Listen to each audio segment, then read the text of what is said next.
In front of me is REALME GT7 and today I would like to show you where you can locate all text correction options.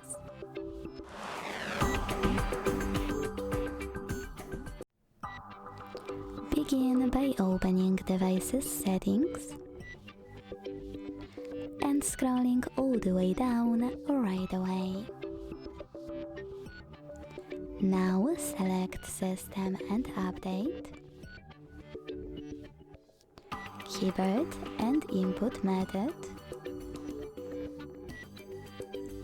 Manage Keyboards,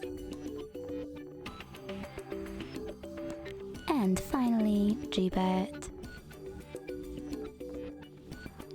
Lastly, click on Text Correction over here and operate all of those options however you want to.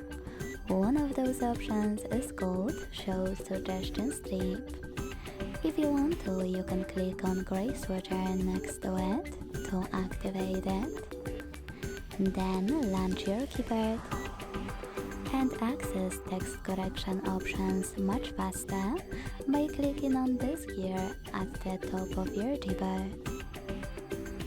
Thanks so much for watching. If you enjoyed this video, don't forget to leave a like, comment and subscribe. Bye!